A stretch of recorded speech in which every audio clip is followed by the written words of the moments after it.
If you want evidence that the pandemic had a lasting effect on American habits, you can look no further than the movie theater business. During the lockdown, home entertainment was booming. And since then, box office recovery has been slow. Last year in 2024, U.S. domestic box office was down about 25% from what it was in 2019. So my question, is this the new normal? And how has the movie theater industry adapted to all of this change? And what does it mean for shopping centers with movie theaters as tenants? To find out, I've brought in the experts from the Cinema Bridge.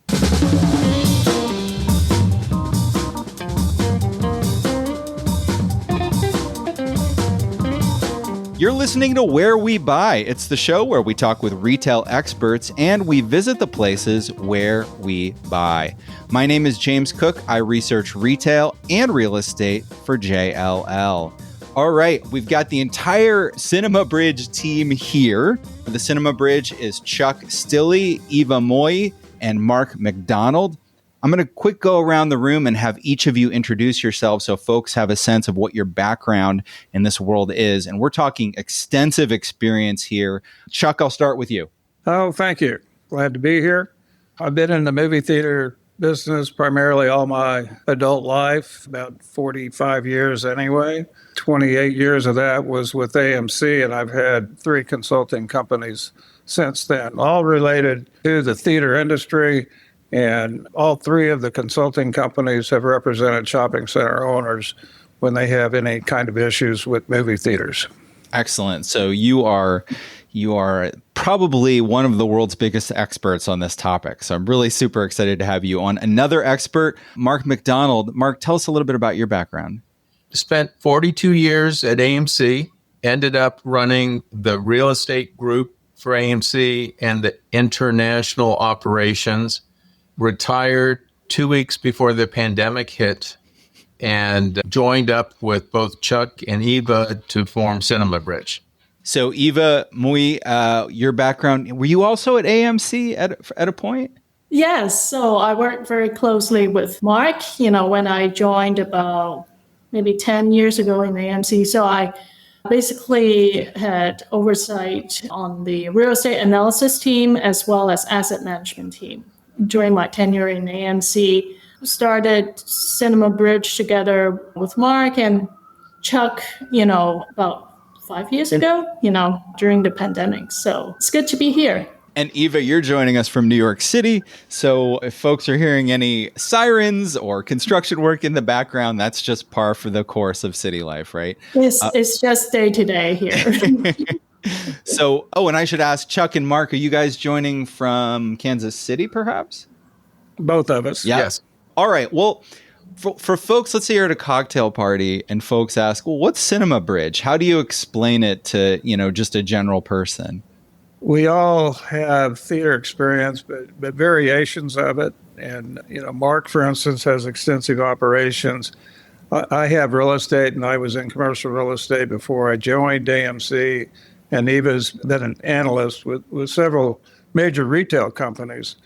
So when we formed this, it was to put a group of people together that actually were going to represent the landlords that needed help. And, we mentioned at the end of COVID is when we started the company. And literally our first assignment was when it was Cinemex at the time. It's now CMX. Filed bankruptcy. We had, I think, 4 different shopping center owners hired us, and we went, well, this is a good idea.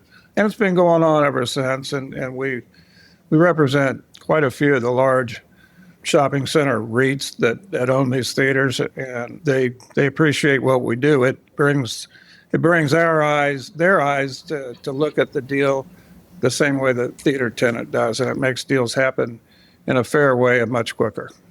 So you're sort of the SWAT team that gets called in by a landlord when something goes wrong with their theater.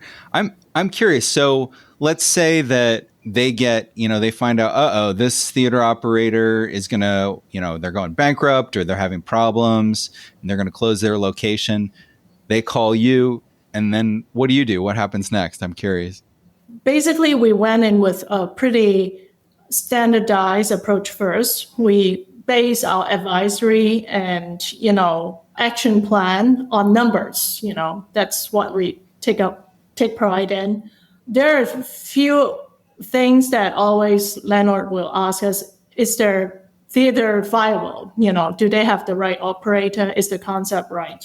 So the viability of the theater itself, and also they're most interested in, hey, we all know that like the rent has been set high pre-pandemic. So is the rent viable? What's the fair market value rent, under the new normal? So those are the two areas that we always go in with, that perspective and analysis, and share those information with the landlord.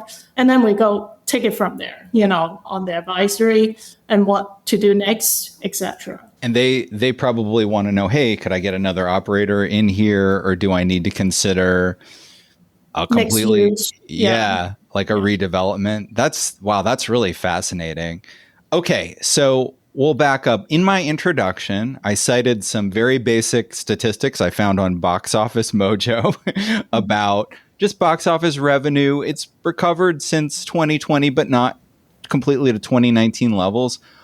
What's your take on how the industry is going now? What's kind of the outlook? Well, I think in your introduction, you stated that film production is down approximately 25% pre-pandemic numbers. That's like 2018, 2019. Yeah. And that's mainly lingering on because of the strikes that Hollywood has had, limited production budgets.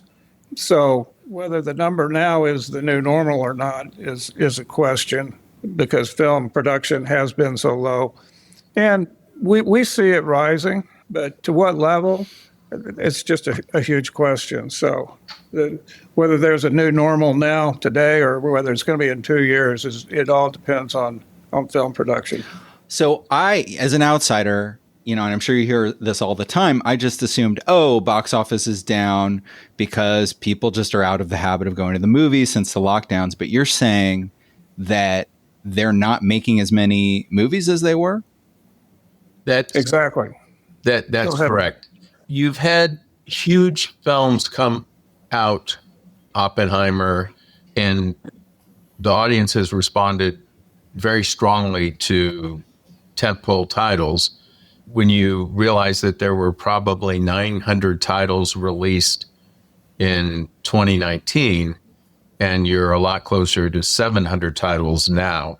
And the larger cause of all of this is you had a 100-year-old business model that had production companies, distribution companies, and exhibitors. You now have that model being challenged by tech platforms that have decided, for the sake of their ecosystems, Amazon Prime or Apple or even Netflix, that they want to come at this with a potentially different business model. So these tech companies operating on the edge of the legacy Hollywood studios have basically changed the environment.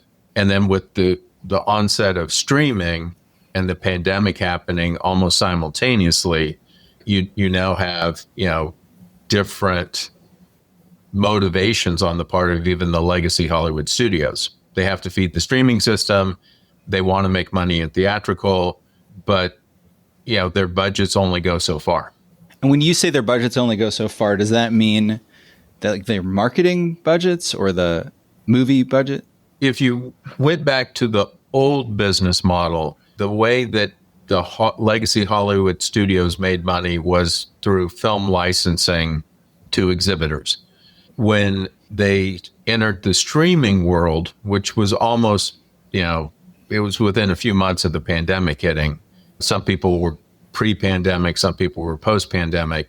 They were basically licensing product directly to consumers. And that was a very different business model. And sometimes they were licensing movies after they had played on their after a movie had played its theatrical run. Sometimes it was, in Netflix's case, simultaneous with the theatrical run, and or sometimes it was, somebody like Universal saying, okay, we're going to change our film licensing terms depending upon how long a film stays in the theaters. If it's a successful film and it stays in the theaters longer, we're going to charge the old licensing fees. If we shorten the quote window, we're going to charge a lower licensing fee because we don't have to pay the marketing costs a second time. But when you all of a sudden are releasing some titles directly to streaming, that costs capital. And where are you going to find that capital? Well, you're going to scale back a little bit on the theatrical side. And I talked about, again, the stat that I had at the beginning was about box office, but am I right? The theater operator, they care most about, don't most of their profits come from concession sales? Yeah, a large part of it also from concession sales. So basically you have box office plus concession, and then you have other revenue like advertising and all that. So yes, to your question, it's anywhere 50% to 60%, of the total revenue. And I know that there's been talk over the years of theaters really improving the quality of their concessions. Has that meant they've seen improved profits from concessions? Mark, do you want to take that? Sure. Yes. The historically popcorn and Coke and maybe a candy item, snacks, were what you ate when you went to a movie theater. Today, most movie theaters offer meal substitutes, pizza, nachos, a variety of different, chicken nuggets, bar fare. And that has increased the profit generation on the food and beverage side. And in fact, food and beverage has been one of the few things that actually has done extremely well post-pandemic. And you're absolutely right that most people view the food and beverage side of the business as the profit generator. If they can break even, if they can pay all of the expenses for operating the building from the film revenues, or what's left over after you pay the film licensing, then you can view F&B as pure profit. How would you describe the landscape right now? How are the major theater operators doing these days? Are there smaller regional players that are doing well? What's your take of the overall landscape? I would say the landscape say pretty much the same. When you're talking about the top exhibitors, with the top three being AMC's, Regal, and Cinemark, in that order, pre-pandemic. Post-pandemic, AMC, it's recovering pretty well. 2023, their revenue was about $4.8 billion, which is not at the 2019 level yet. It was about $5 billion, But, it's trending in the right direction. Their operating losses has been narrowing this year, and it's tracking slightly up based on our analysis, of their financials. But they're facing a little bit of liquidity concerns, as you might have heard, in the news. Cinemark, healthier fundamentals, and pretty much recovered back to 2019 levels already for their total revenue. And the 2025 year-to-date growth suggests exactly as what we just talked about, the growth in concessions and also premium large formats, box office, like from IMAX and Dolby, really push up, their ticket sales. Regal, it's also recovering quite well from the Cineworld's bankruptcy in 2023. We don't have a lot of numbers yet as of now, but, gauging from that box office, they're, trending pretty well from their recovery. One of the things you mentioned was premium large formats. How important is it now to have an IMAX or something like that in your theater? I think now is more important because people make fewer trips actually, to the theaters, but they will go to the movies for the right content. And for that special occasion, they want to have the nice seats like recliners. They also want to have sight and sound, and also premium large format experience. So you can see that like for IMAX, Dolby, and other formats, they have been trending up actually post-pandemic because of the reasons we talked about. That makes perfect sense. I remember back in the days, kind of before streaming, you'd have multiplexes that had so many screens in them that some of the theaters felt like they were the size of a living room. I'm sure that's not appealing. That's not going to get me out of my living room to go to some living room somewhere else. You love the big screen, right?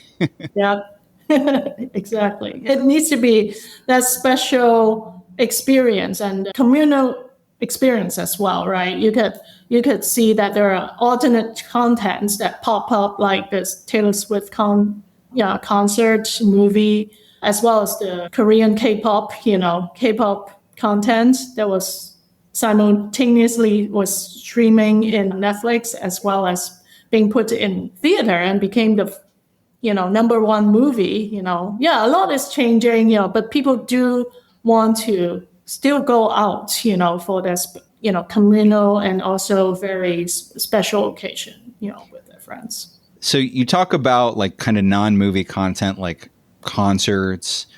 How big of a dent does that make? And do you see that growing? I mean, is that a significant part of theaters' revenues? It's what we call alternative content. There's been a lot of experimentation over the years, but it now is, very vital.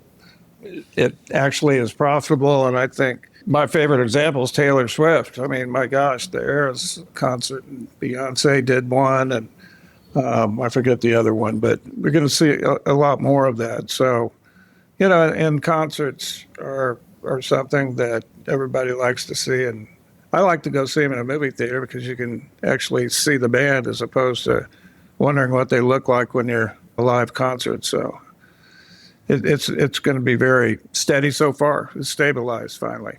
And I know, too, I've seen examples of movie theaters saying, well, we're going to be sort of entertainment centers, and they'll add in different stuff. I don't know, arcades. I've seen go-karts. I've seen pickleball, all kinds of different stuff. Has any of that stuck? Has any of that like represent the future of the theater to you? There's a lot of that going on. It's, the theater building itself doesn't always comfort anything, any change of use retail-wise and whatever. And some of the theater companies, I think, have been very active in it because they had to support the low film supply, and a lot of did it with gaming and whatever. I think Cinemark was a leader a long time ago, and I think it's helped their financial stability in this business by diversifying away from film like that. So the theater companies are doing that, some more than others. And I think there's also other uses that are coming in to complement the theaters, and whether the theater operator is going to operate it or the company coming in is going to operate it, that's kind of a question out there. So there's, the word immersive is out there quite a bit. A lot of golf type stuff is in there. And actually, it all comes back to the larger screen and what they can do with it. So the tech side of it, I think, is really going to drive this in the future. If you think of it as a macro trend, what we're talking about is downsizing capacity to better match the revenue opportunity of a given location. And sometimes that's by changing some of the real estate to alternative uses. Sometimes it's doing something as simple as taking traditional seats out and putting in reclining chairs. So over the last 15 years, you've seen the industry trying to right-size its capacity to better match up with, the number of people actually coming to the buildings. So fewer seats, but more high quality experience. And then obviously you can charge more for that experience as well. Exactly. Yeah. How's the role of the theater within the shopping center changing? I mean, at one point it was almost like an anchor, of the center. People saw it as drawing in foot traffic, folks who would then eat at a restaurant before or after, might go shopping before or after. How are landlords thinking about theaters these days? Has that changed? I think it has changed in a couple of ways, but not necessarily gone away. It's still an independent traffic driver, like you said, and it is a nighttime primarily experience and on weekends, like 70% of the business. So the improvement in the theater is going to be probably a smaller footprint, less screens, things like that. But as far as delivering traffic for the shopping center, it's still going to do that. The real estate deal has to change, of course, with the smaller theaters and whatever, and that's where we're very involved in that. But as far as having a theater in a shopping center, it's very important. And a lot of the retail leases, have co-tenancy, and some of them, have movie theaters as an anchor in there that they want. They want to be near the theater and things like that. So it's a viable business. It's going to be smaller and it's going to be higher quality. We talked about the consumer wants all those kind of bells and whistles in it. So if you think about it, it actually could be better for a shopping center. The movie theater companies seem to be resilient. The ones that file bankruptcy, sometimes they change the management, sometimes they change the names and all of that, but a movie theater can stay a movie theater, much different than other retailers. As theaters, we kind of talked about theaters adding food and beverage. Is there pushback sometimes from like co-tenants in a center that don't want them to be offering food and beverage? It's really the other way around. Movie theaters have always tried to protect their food and beverage business. And so, I think everybody has, this word synergy has been beaten to death, but they've realized that when you group restaurants together, that creates more business. And when you put a movie theater with the restaurants, that creates more business. It's not the anti-food and beverage business that it used to be in the past. Coca-Cola had a statistic at, 60 to 70% of the people that went to a movie theater had a food or beverage experience before they got to the theater or after they left the theater. So it's complementary, much more so than people think. Yeah, absolutely. I can't imagine a movie without a dinner. It's two things to me, dinner and a movie. Yeah. Are there other things? I mean, we talked about technology. We talked about large format. Is 3D is that still a big thing? Is that an important part of the theater going experience? It was a big fad for a while. The novelty has kind of worn off. You still have some producers, directors that continue to experiment with it. And as the 3D technology gets better and better, it's still a meaningful format, but it's a lot less viable. And Eva, correct me if I'm saying this wrong, the PLFs outgross 3D by large amounts. That's correct. The PLFs are the large format, like IMAX, right? Okay.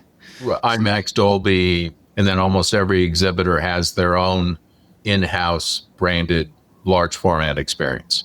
Do those movies, like a movie to be shown on that large format, does it need to be filmed in a special way, or can any movie be a large format movie? Any movie can be a large format movie. There are a few formats like D-Box, where you have motion simulator where you actually have to encode the instructions for what the chairs are supposed to do.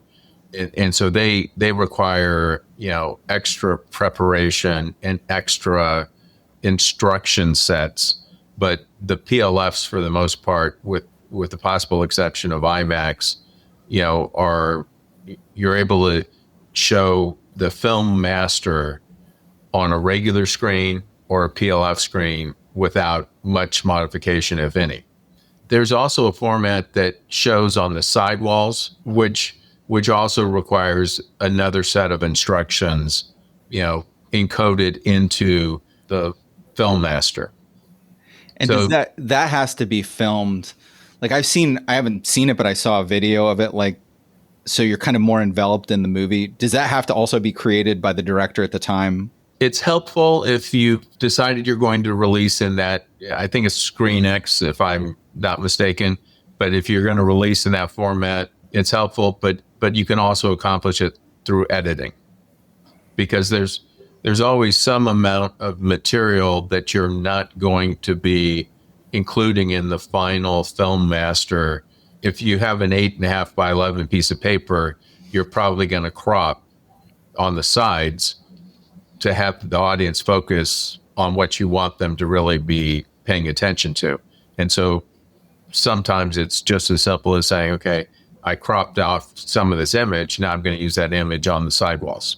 And that's interesting. And then I guess the next step is, I was just reading about at the Sphere in Las Vegas, they're doing the Wizard of Oz, where it's like you're completely enveloped in the movie. I think they used AI to create the rest of the movie that isn't shown in the movie, and yet you're completely enveloped by it. That's fascinating. I wonder if that's going to be like the next thing, is you being inside the movie. Well, going back to what Chuck said, as we left the film world and moved into the digital world, there's all kinds of additional enhancements: moving chairs, projection on the sidewalls, holograms, which in theory could be a variation of how you're in the movie. Maybe you're walking around with a bunch of holograms, and maybe instead of the future auditorium being a box with a screen wall, it may be that it's a center stage and people are watching the holograms being projected onto that center stage, and people are, in a circle around the hologram or interacting with the holograms. Wow, that's fascinating. So the theater of the future really could be anything you can imagine. It's and what you're seeing is, you're seeing creative people try to experiment with the fact that, it's no longer a film projector that is your constraint. It's your imagination, motion simulator chairs, sidewalls, holograms, all of those things become possible once you break free of film. And at the same time, it's ironic that there's another movement that's occurring, which is people want to see movies projected using film projectors. Yeah. So it's going both directions at the same time. Yeah, it's like there's a big explosion in collectors of VHS tapes, and cassette tapes and records. It's like, there's probably a generation now who didn't see film that was actually film. And frankly, I don't think the experience is all that different, but it's cool. Yeah, it's probably a better experience, because film was fragile and it scratched and it collected dirt, and a digital master doesn't degrade the way film did. Oh my gosh. When I was in college, I went to this film festival, and it was a martial arts film festival. And I think it was a Bruce Lee movie. I think it was Fists of Fury. And they're like, this is the only print in the world of Fists of Fury. And the second reel, it froze and it melted. And I was like, oh my, how that big melt thing came on the screen. Sure. And everybody's like, oh no. I want to circle back to something that you hinted at, but I wanted to dive in, and that's that the volume of movies is down. And I think you said that's because there was a Hollywood strike, which I kind of vaguely remember, but it's not my industry. Was that a while ago though? And it just takes a long time for the industry to recover? Yeah, the actual strike was like 3 years ago. Oh my gosh. The production, Mark, I think it followed. It delayed the production like a full year anyway. So the strike happens, and then there's delay, and then they've got to re-engineer the production side of the business again. And there were more than one strike. So that happened, and of course they cut the film budgets. But there's been a lot of consolidation in the industry, studios combining, which actually reduces the amount of production. So that's on the negative side. But we're seeing people like Apple and Amazon enter the business now, and we're kind of waiting as they kind of dip their toes in if they like it or not. And they have such huge amounts of money. If they like it, they might really increase production a lot, and if they don't like it, it's such a small part of their business, they don't, they'll just let it go. Fascinating. Well, there's so many different things going on. It's like, the future's pretty open at this point. As experts like you called us, it makes me feel old. Maybe that's because I am old. But the question is the theater business dead? And we get that all the time. I think everybody, it's like your cocktail party conversation. Jesus, I thought the theater business is dead. So we've told you a lot about what's going on with the change in the physical theater. We've talked about production and especially on the tech side, what the future is going to have. And we've used that word luxury. The theaters are going to be smaller. They're going to be nicer. They're going to be more comfortable. And hopefully they're going to have more exciting product and really different types of entertainment in them. So that's usually what we tell people. It's anywhere but dead. It's really got an exciting future, and we really don't know where it's going to go, but it appears to be going up, and it's a very positive thing. Yeah, it's just part of the evolution and the business cycle. If you think about it on a longer, right, timeline, there's always movie, even when TV was invented, right? VHS, DVD, right? Now streaming. But people always go back to the movie. But for the same reasons, not only for the content, but for that togetherness, with, friends and family and stuff like that. But now we are spoiled, right? We have better seatings, like the recliners. We have, big screens and, sight and sound that you cannot easily replicate in a home environment. As Chuck said, right, the tech piece, comes into play a lot. And I have a 9-year-old granddaughter. I have her for a week this week, so it's kind of fun to talk with her. And it must be in their DNA, because you wonder if these small kids are growing up, in their iPhones, and they have all this electronic stuff, and the iPad, they can't live without it and all that. Yet I say, so do you ever want to go to the movies? Well, yeah, we had to go see Minecraft. Just had to, and then I said, what's going on this week? She goes, well, we got to see K-pop. I don't even know these films. I actually went and see Minecraft. It was the worst thing I ever saw. And I'm sure K-pop would drive me crazy also. These kids, it's in their DNA. They're born with it. They're going to movie theaters because that hits the school. And, all of a sudden, everybody's got to go see it. And they got to go see it in a movie theater. And it really surprised me. It really did. Now, I only been tangentially aware of it's K-pop Demon Hunters, right? But isn't it on Netflix? And people are going to see it in the theater? That's right there. That's the proof point. That's awesome. Yeah, and that's new. As Eva mentioned, it's been on Netflix since June. It showed up in the movie theaters for a special 2-day sing-along, and it ended up being the #1 title for the weekend, even though it only played the 2 days. And you would think that people would have burned out on it after 2 months on Netflix. And no, people they want it packaged in a different environment. I might ask you, what's your favorite, do you have a favorite movie theater experience? Maybe a favorite theater you used to go to when you were young, or a favorite theater you go to today? People had been experimenting with high quality food and beverage and reclining chairs. And the people that were experimenting were Village Roadshow, Gold Class, or iPick. AMC decided to do an experiment at a regular movie theater, taking a 3,000-seat theater and putting in, let's call it 800 reclining chairs, sold traditional movie theater food and beverage at traditional movie theater prices, and charged admission at traditional movie theater prices. It was a 12-screen theater. We did the first 4 screens. Well, the 8 screens were operating. We did the first 4-screen conversion.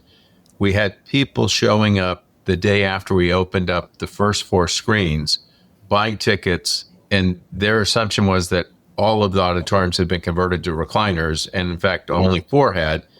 And they came back out, and this on day 2 and basically said, I really don't care what I see. I just want to be in the reclining chairs. and you kind of knew at that moment in time that, the industry was, for people to decide that the quality of the experience was more important than what was on the screen was astounding.